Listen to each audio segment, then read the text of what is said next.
Hello, this is Funky Phil. Welcome back for another video. I know it's been a long time since I've released one, but I finally got back into the swing of things a little bit to where there'll be some new videos coming out, including this one that is actually going to be the start of a new era for my transforming collection of robots that I'll be showing you in my channel. So, let's get into it.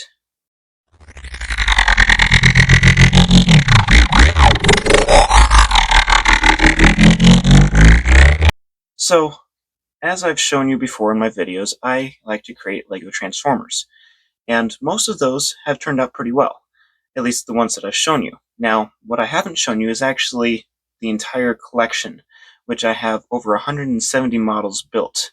Now, not all 170 of them transform or look the best, so I've been working on updating a whole bunch of those to be able to make them look better.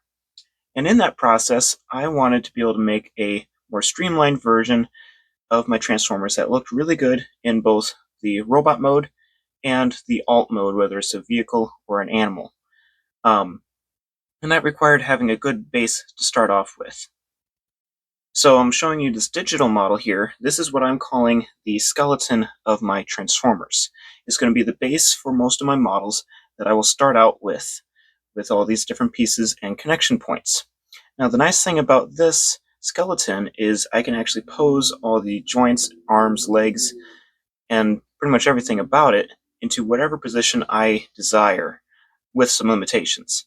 So I'm able to shape it into the vehicle that I want to make. So I can kind of envision what the skeleton would look like folded up in the vehicle mode.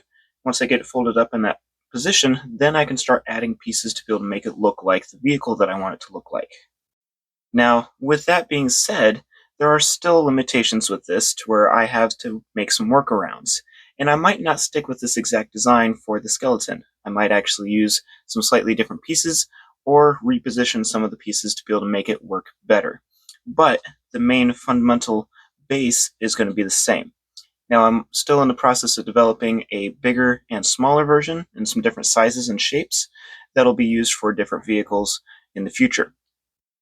But I have created one model that I'm going to be showing you guys today, and that is my semi-truck transformer.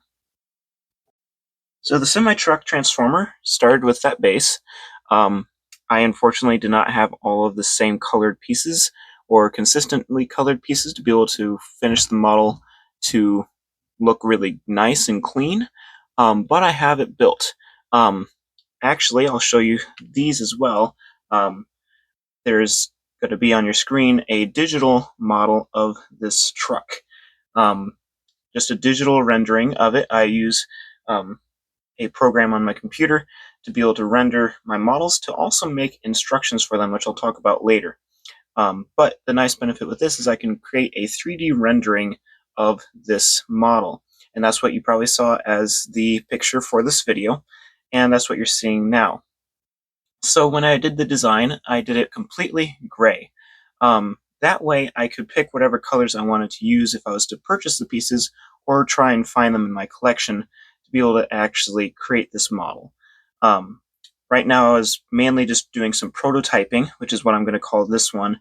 It's just a prototype, which means I don't really care what colors it is, as long as I can get the model built.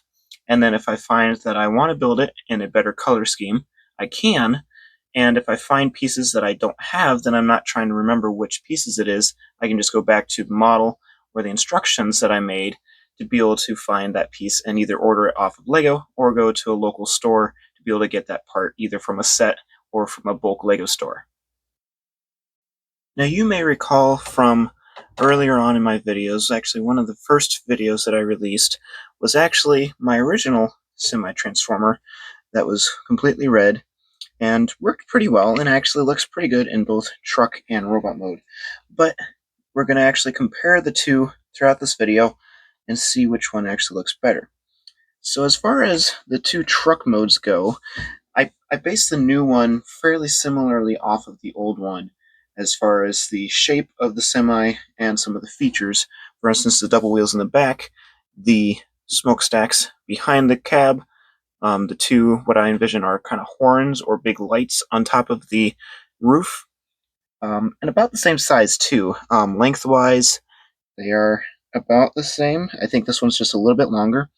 Height-wise, the new one's just a slight bit taller, and just a little bit bigger overall. So overall, I think I like the newer design for the Semi a lot better. The other benefit with the newer design is it's a lot more sturdy. The front can be a little bit wiggly, but it's not too bad and locks in place pretty well. And the back, which will become the legs when we transform it, actually locks together to be able to stay put together, to where the only hinge point there is right where the waist is for the robot. Stays a lot sturdier than what I think this one does, to where it's got a lot more hinge joints. These are a little bit hard to get lined up when you transform it.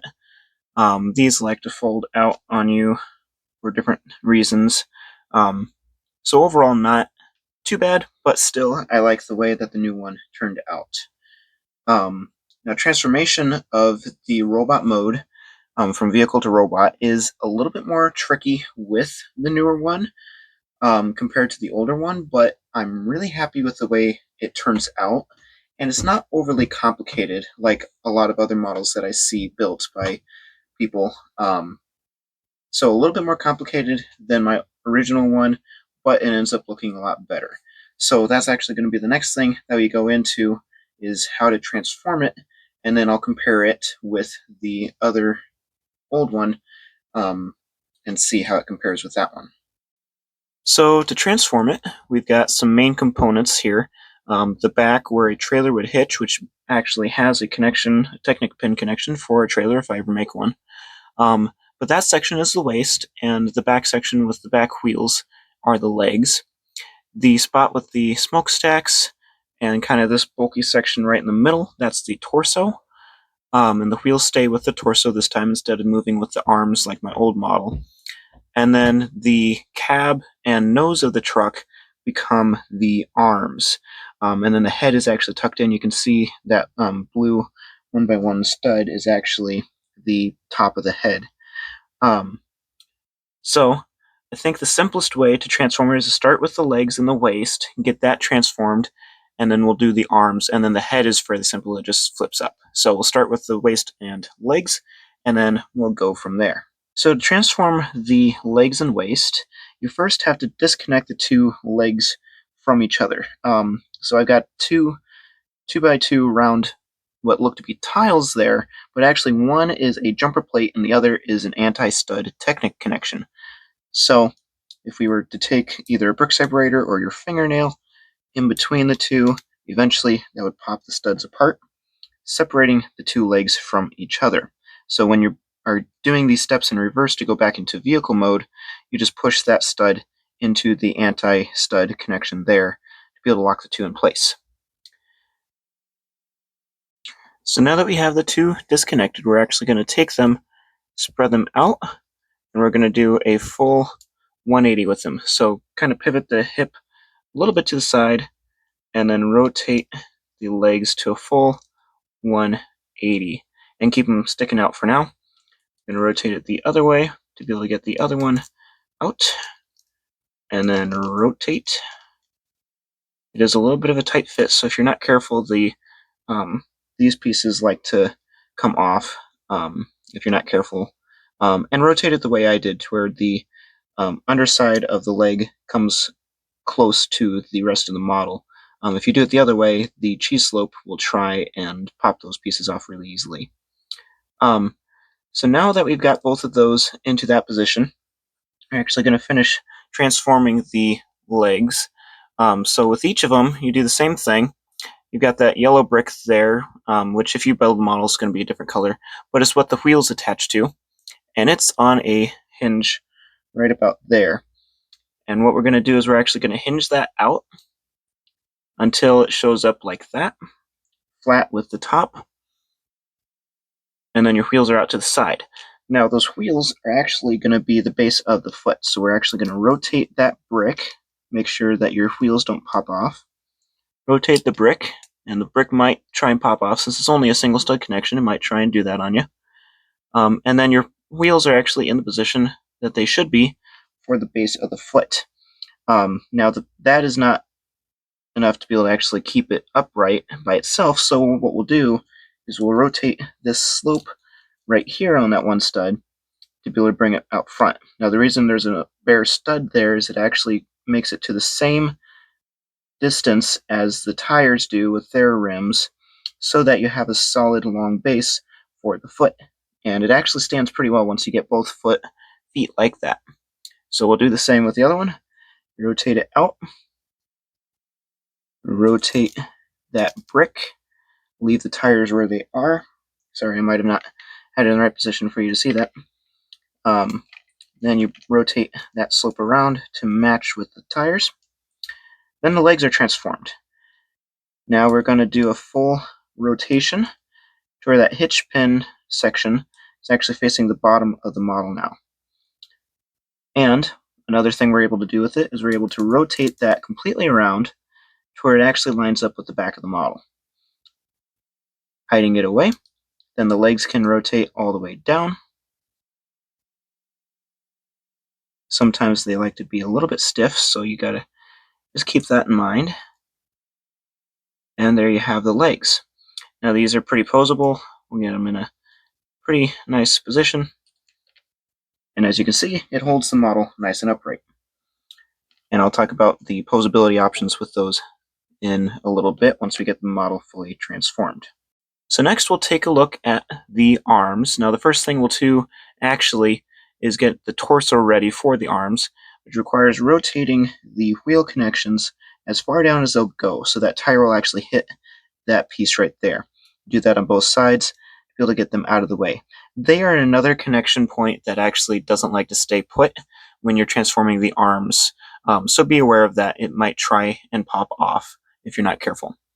The other thing we can do, it's not necessary, but I like to just push these smokestacks all the way down until they connect with that round cylinder there. Do that on both sides. It makes it flush with the rest of this cab, which becomes the chest of the robot, and just makes it look a little bit better. Having those stick out makes it a little bit more clumsy and not as clean.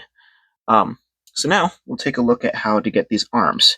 So the arms are a little bit tricky, but what you're going to do is you're actually going to keep a finger on the cab where the windshield is, and you're just going to wiggle the front back and forth, and it'll eventually start to come loose, and you'll fully extend that out. Okay? So once you get that done, you can actually rotate this sloped piece on the jumper plate that is connected to all the way around, and then flip that whole front nose around. And then there's another plate that was tucked in back here. It looks like that. You'll actually take that and flip that all the way out. That actually is the hand of the model. A lot of times with my older Transformers, I would use a clip for the hands to where I could use minifigure accessories as the weapons or tools. I'm just doing a stud connection here because this fits a lot nicer in models than the clips do. And it connects well and it saves a lot of space. So eventually I'll probably be making some tools and weapons that you can make to be able to attach to your robot that have a stud or anti-stud connection. So now that we've got that flipped out there, we're going to take the model, the front section, and actually rotate it out and up. You can get it to about a 90-degree angle, and it won't be able to rotate all the way up because it'll actually be hitting on that wheel mechanism, which I told you about before, that does like to fall apart. Now, keeping a firm hold on the section that is attached to the torso here, we're actually going to rotate, and this is where it likes to fall apart because these connections can be a little bit tight. We're going to rotate that 180 degrees and then downwards, and there went the wheel. So there is an example of it trying to pop off. It's just a little bit of a tight squeeze to be able to get all these in there. And the reason that did that was because I didn't rotate it enough. So it's not just a 180, it's about a 190 or so. And then it can rotate all the way down, and you've got one arm transformed. So almost. We've got the shoulder pad here. The horn, I like to just rotate around towards facing forward, and it can become little shoulder cannons or blasters if you wanted to as well. So I will quickly go through the next arm and transform it. It's the same steps that we did before. So we're just going to take a hold of that front mechanism carefully. See, that's what happens if you're not careful with it. Sometimes it likes to come loose. We'll reattach those. Simply able to rebuild it if it comes apart a little bit. It's not a huge deal. It can be done without it falling apart if you take enough time and be careful with it. This one got a little bit tighter on me, and that's why I'm having a little bit of issue getting it to transform. The connections that I use here, which don't use any ball and socket joints, if you've noticed. I used to use a lot of ball and socket joints for my old models. But these are all clip and bar connections and also just stud connections with the round 1x2 plates that LEGO released recently, which seem to be in pretty much every single set that I get. So I have plenty of them, and you probably do too. So pretty easy piece. Okay, so we got that extended. Rotate that around, extend all the way, and flip that out for the hand. Then we rotate this down and up. And then we'll do a full, we'll go the other way, full 180 and a little bit, and then rotate that down. We have both of the arms transformed. Once we get that smokestack again, that's an easy part to forget. So now the last step is to just transform the head, which is just flipping up. It was just tucked along the back there, which was hidden, but we could see that from the underside. And we just flip it up on that bar connection. And then you have the semi-transformer fully transformed into its robot mode. So I've got my other semi-transformer transformed as well to be able to show the two side by side. And we can tell there's a noticeable height difference. The new one is a lot taller, and also is a little bit easier to stand. The feet on the old one weren't very wide, to where if you didn't get him in the right position, he would be pretty tipsy-turvy. Now, overall, just look and appeal of the robot, I think the new one, I'll show you the digital one here. Overall, it just looks a lot better, a lot cleaner, and more robot-like than the original one. The original one just has a little bit more clutter and doesn't really come as clean of a robot as my newer version, which I think is thanks to starting out with that skeleton base that I talked about earlier in the video. Now, the old one had about the same posability. It had some arm hingement, head tiltage, and leg movement, but I think the new one actually offers a lot more jointability. So we've got the waist connection that can rotate a little bit, so you can pose that as well. The legs connect to the waist, adding a connection point there. And then up there, there's also a connection point that can go forward. It's not really meant to. It's actually meant to keep the leg stiff, but you can use that if you want to. Originally, it was supposed to be a knee joint, which if you wanted to, you could disconnect these. It just makes the model a little bit dirty. Actually, I'm going to do that. We're going to remove those. I will edit my instructions to where those aren't in the instructions. But then you have the knee joint there. Kind of a high knee joint, but you got a joint there to be able to get some posability options there. And then the foot also has that posability as well, to be able to pose your foot forward or back. So you can make any combination of those. The arms have that shoulder attachment. It can move up and down a little bit, not a lot though, and forward and back a little bit too, but not a lot of movement there. But your main movement is in the arm, which has connection there at the shoulder, and then connection at the elbow joint. And then the hand can also move forward and back, which offers a decent amount of posability options as well. And then the head can go forward and back, and if you rotate both of the studs, it can kind of look like he's looking off to the side. But that's about as much as the head has there. So yeah, I think compared to the old model, the old version of my semi-truck, it actually turned out a lot better. Looks a lot cleaner, transforms a lot better. Both modes look really cool. without one being a lot better looking than the other, which is the struggle that I've had with most of them. So that is the new Transformer. Now, if you would like to have this model in your personal collection and build it yourself, I actually have created instructions for this model that will be on Rebrickable. If you go to Rebrickable, Rebrickable is a wonderful site for mocks and creations, and also it has instructions uploaded by people for specific LEGO sets. But it's mainly a place for people to upload mocks. And I have a profile on there. I actually released one of my earlier models on there for free instructions if you wanted free instructions on that model. But eventually I'm going to have this model in that as well, actually, to purchase. I think the price that I'm currently going to be setting it at is $5. It may change based on what happens with it. But currently it'll be at $5, and the instructions are a PDF download file once you purchase it, and you can follow those steps. It has a parts list for all the different pieces you need, and I guide you through all the steps for building all this different parts of the vehicle. I build it in vehicle mode in the instructions, so when you're done building it in vehicle mode, you can actually follow the link that will be attached to the Rebrickable site for my post with this model, and that'll take you to this video. Maybe that's how you got to this video in the first place, to be able to actually watch me transform the model, because I currently haven't figured out a way to make physical instructions that aren't a video, more like printed out version, to be able to show you how to transform in that way. So I do the videos in this case until I figure that out. But those are available if you want to be able to build this model. And it helps me a little bit. It's a nice little blessing to get some money here and there. So if you would like to purchase that, I would greatly appreciate it.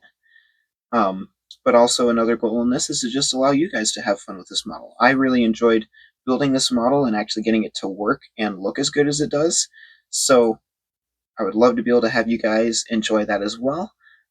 When you build the model, Rebrickable gives you the option of commenting on it, and also to be able to upload your own images of it. So my challenge for you guys is, if you guys do go and buy the instructions, please leave a comment in Rebrickable. I usually can't respond to comments in YouTube.